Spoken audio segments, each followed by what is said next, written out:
Hello વિદ્યાર્થી મિત્રો, એજ્યુકટેકનો ચેનલમાં આપનું સ્વાગત છે। આજે આપણે શીખીશું ધોરણ 3 વિષય પર્યાવરણ એટલે કે આસપાસ, પાઠ 3 ઉત્સવોની ઉજવણી। વિડીયોનો આ બીજો ભાગ છે। પહેલા ભાગનો વિડીયો તમે વિડીયોની ડિસ્ક્રિપ્શનમાં આપેલી લિંક પરથી મેળવીશો। વિદ્યાર્થી મિત્રો, અહીં આપણે પાઠની સમજ મેળવીશું તથા તેની અંદર આવતા પ્રશ્નોના જવાબની પણ સમજ મેળવીશું। તો ચાલો શીખીએ પાઠ 3નો બીજો ભાગ।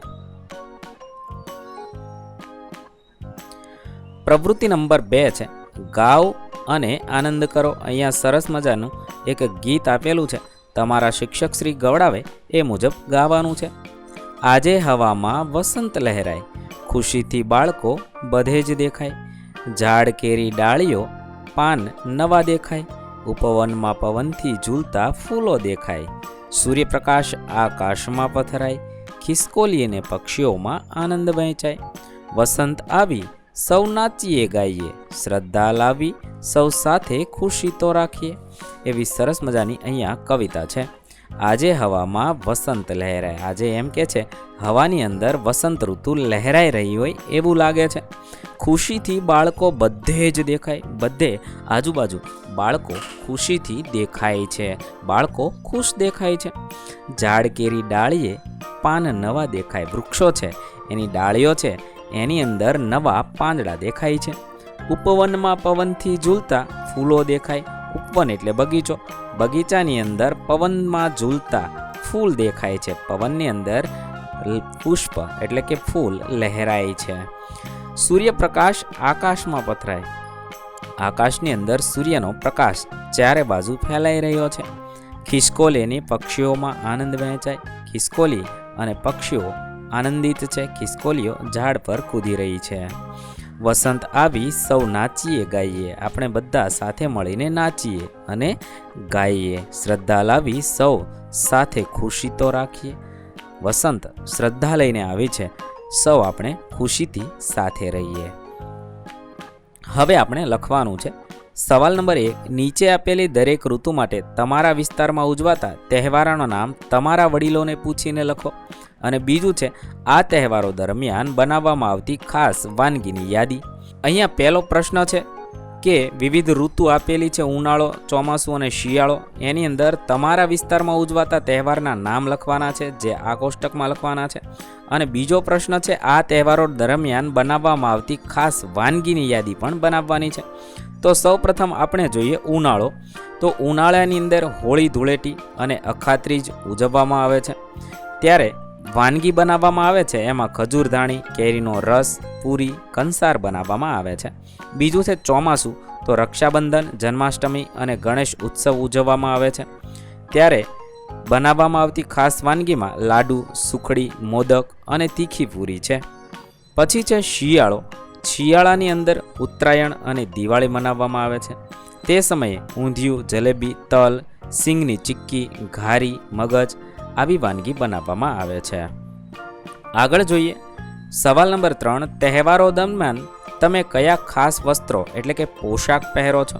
તો જવાબમાં લખી શકાય ઋતુ અનુસાર અમે જુદા જુદા તહેવાર ઉજવીએ છીએ, આ તહેવારોને અનુલક્ષીને વસ્ત્રો પહેરવામાં આવે છે, જેમ કે દિવાળી અને બેસતા વર્ષે અમે નવા કપડાં પહેરીએ છીએ, હોળી ધૂળેટીએ રંગ ગુલાલ રમીએ ત્યારે સામાન્ય રીતે સફેદ રંગના સુતરાઉ વસ્ત્ર પહેરીએ છીએ, જન્માષ્ટમીએ બાળકો શ્રી કૃષ્ણ જેવા કપડાં પહેરે છે, નવરાત્રિમાં ભાઈઓ જબ્બો પાયજામો અને બહેનો ચણિયા ચોળી પહેરે છે, નાતાલમાં બાળકો સાન્તા ક્લોઝનો લાલ રંગનો પોશાક પહેરે છે, રમઝાન ઈદમાં મુસ્લિમ ભાઈઓ રંગીન જબ્બા અને પાયજામો પહેરે છે, પર્યુષણના તહેવારે જૈન ભાઈઓ ખાસ પ્રકારની ધોતી અને શરીર ઉપર ખેસ નાખે છે।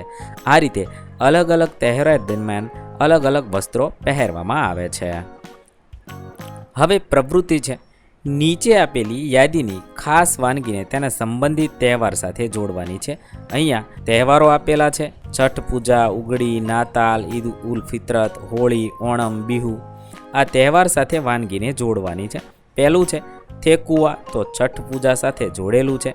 પછી છે પીઠા, તો બિહુ સાથે જોડીશું, કેક તો નાતાલ સાથે જોડીશું, ઘૂઘરા તો હોળી સાથે જોડીશું, સાદિયા તો ઓણમ સાથે જોડીશું, પૂરણપોળી તો ઉગડી સાથે જોડીશું, સવૈયા તો ઈદ ઉલ ફિત્રત સાથે જોડીશું. આવી રીતે વિવિધ તહેવારમાં વિવિધ વાનગી બનાવવામાં આવે છે. શોધો. શું તમને લાગે છે કે દરેક વ્યક્તિ વિવિધ પ્રકારની ખાસ વાનગી અને નવા કપડાં સાથે તહેવારોની ઉજવણી કરે છે? જવાબમાં લખી શકાય, હા, મને લાગે છે કે મોટા ભાગના લોકો વિવિધ પ્રકારની ખાસ વાનગી અને નવા કપડાં સાથે તહેવારોની ઉજવણી કરે છે. જ્યારે તહેવારોની ઉજવણી થાય છે ત્યારે તેમાં સંસ્કૃતિનું જતન અને સંરક્ષણ થાય છે. આથી તેઓ તહેવારના દિવસે પોતાને ત્યાં વિવિધ પ્રકારના વિશેષ ખોરાક બનાવે છે અને તહેવારને અનુરૂપ નવા વસ્ત્રો પહેરે છે. પરંતુ કેટલાક ગરીબ લોકો ઈચ્છતા હોવા છતાં વિવિધ પ્રકારની ખાસ વાનગી અને નવા કપડાં સાથે તહેવારોની ઉજવણી કરી શકતા નથી. તમે જ્યાં રહો છો તેની નજીકમાં કોઈ પર્વતો, નદીઓ અથવા ઝરણા છે? શું તમે ક્યારેય દૂરના સ્થળે રહેતા સંબંધીઓને મળવા ગયા છો? ત્યાં કેવું લાગ્યું? વિદ્યાર્થી મિત્રો, હું અહીંયા જવાબ લખું છું તે નમૂનારૂપ જવાબ છે. તમારે તમારો જવાબ વિચારીને લખવાનો છે. અમે જ્યાં રહીએ છીએ ને તેની નજીકમાં કોઈ પર્વતો, નદીઓ અથવા ઝરણા નથી. હા, અમે અંબાજીમાં રહેતા મારા માસીના ઘરે તેમને મળવા ગયા હતા. ત્યાં અંબાજી પર્વતીય વિસ્તારમાં આવેલું છે. ખરેખર અંબાજી રળિયામણું છે. અમને અંબાજી ખૂબ જ સુંદર લાગ્યું. અમને ત્યાં રહેવા, ફરવાની ખૂબ મજા આવી. આવી રીતે તમે કોઈ સ્થળે ગયા હોય તો તેના વિશે તમારે લખવાનું છે. ચાલો આપણે મનન એટલે કે ચિંતન કરીએ. ચર્ચા કરો. 1. મુસાફરી દરમિયાન ઉપયોગમાં લેવાતા પરિવહન એટલે કે ટ્રાન્સપોર્ટ ના વિવિધ માર્ગો કયા કયા છે? મુસાફરી દરમિયાન ઉપયોગમાં લેવાતા પરિવહનના મુખ્યત્વે 4 માર્ગ છે. 1. માર્ગ પરિવહન એટલે કે સડક માર્ગ. 2. રેલવે પરિવહન એટલે રેલ માર્ગ. 3. જળ પરિવહન એટલે જળ માર્ગ. અને 4. હવાઈ પરિવહન એટલે હવાઈ માર્ગ. આ 4 માર્ગો છે. 2. મુસાફરી દરમિયાન કોઈ વ્યક્તિ કેવી રીતે સુરક્ષિત રહી શકે? સલામતીના નિયમોનું પાલન કરીને વ્યક્તિ સુરક્ષિત રહી શકે. મુસાફરીમાં પરિવહનના નિયમોનું પાલન કરીએ તો આપણે સલામત મુસાફરી કરી શકીએ છીએ. જેમ કે બસમાં મુસાફરી દરમિયાન આપણા હાથ કે માથું બહાર કાઢીને બેસવું ન જોઈએ. આપણે સીટમાં વ્યવસ્થિત રીતે પકડીને બેસવું જોઈએ, જેથી ડ્રાઈવર બ્રેક મારે તો આપણને શારીરિક ઈજા ન થાય. કારમાં મુસાફરી દરમિયાન સીટ બેલ્ટ બાંધવો જોઈએ. સ્કૂટર કે મોટરસાઇકલની મુસાફરી દરમિયાન હેલ્મેટ પહેરવું જોઈએ. સાયકલ હંમેશા રસ્તાની ડાબી બાજુએ ચલાવવી જોઈએ, જેથી આપણે સુરક્ષિત રહી શકીએ. સવાલ નંબર 3. તહેવારો દરમિયાન કઈ ખાસ વાનગીઓ બનાવવામાં આવે છે? તો મેં અહીંયા વિવિધ તહેવારોના નામ લખ્યા છે અને ત્યારે બનાવવામાં આવતી વાનગીઓના નામ લખ્યા છે. તમે આ રીતે લખી શકો છો. પહેલું મકર સંક્રાંતિ એટલે કે ઉત્તરાયણ. ત્યારે ઊંધિયું, જલેબી, તલની ચીક્કી, સિંગની ચીક્કી, મમરાના લાડુ બનાવવામાં આવે છે. બીજું છે હોળી ધૂળેટી. તે સમયે ખજૂર, ધાણી, મમરા, હારડા એટલે ખાંડના રમકડા હારડા હોય છે તે બનાવવામાં આવે છે. 3. જન્માષ્ટમી. ત્યારે પંજરી, તીખી પૂરી, શક્કરપારા, સાબુદાણાની ખીચડી, ફરાળી ચેવડો આવું બનાવવામાં આવે છે. 4. છે નવરાત્રિ. ત્યારે સુખડી, શીરો માતાજીના નૈવેદ્ય માટે બનાવવામાં આવે છે. ત્યાર પછી દિવાળી, ગણેશ ઉત્સવ, શરદ પૂનમ, વિવિધ તહેવારોમાં શું વાનગી બનાવવામાં આવે છે તે તમારે લખવાનું છે. 4. તહેવારો અને ઉજવણીઓ આપણને કેવી રીતે એકબીજા સાથે જોડે છે? તો ભારતીય સમાજમાં ઉજવાતા તહેવાર અને ઉત્સવ મોટાભાગે લોકસમૂહ સાથેના છે.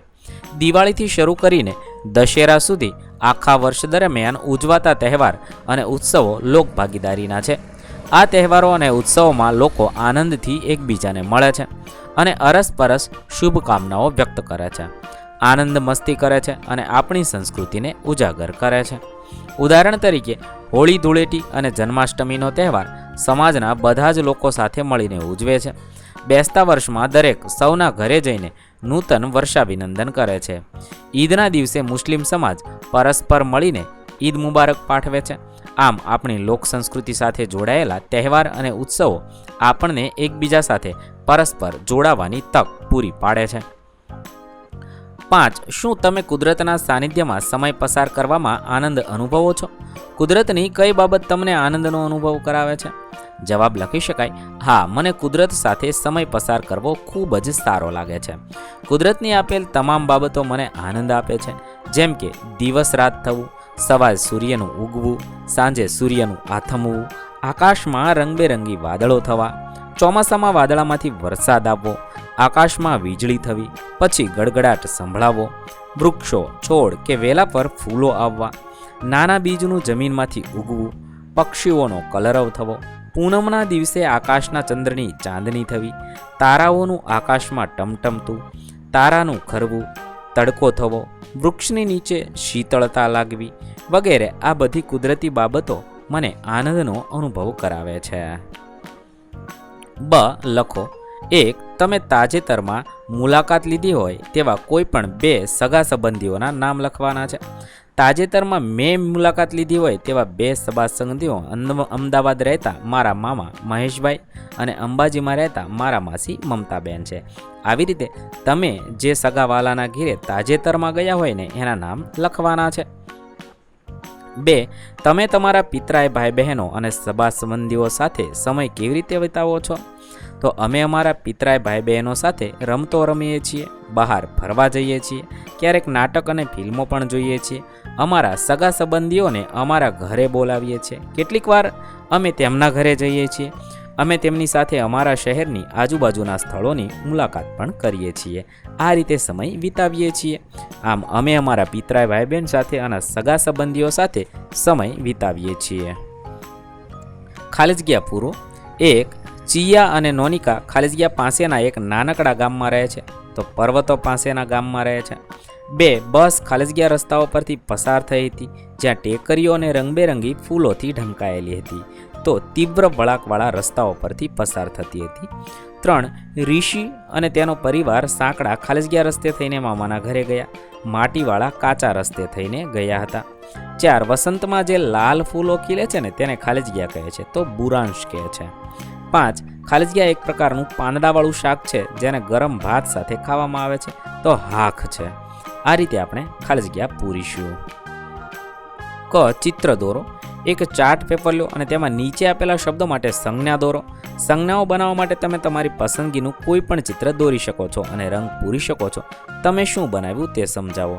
શાળાનું પુસ્તકાલય, શૌચાલય, પ્રાર્થના સભાખંડ, પીવાના પાણીની પરબ, રમતનું મેદાન, મારો વર્ગખંડ. આમાંથી તમે કોઈ પણ ચિત્ર દોરી શકો છો. સીડી એટલે કે સ્ટેર્સ. તો મેં અહીંયા કેટલાક નમૂનારૂપ ચિત્ર દોર્યા છે. તમે આ રીતે કોઈ પણ ચિત્ર અહીંયા દોરી શકો છો. તમામ ચિત્ર મેં અહીંયા દર્શાવ્યા છે. આ મુજબ તમે ચિત્ર દોરી શકો છો.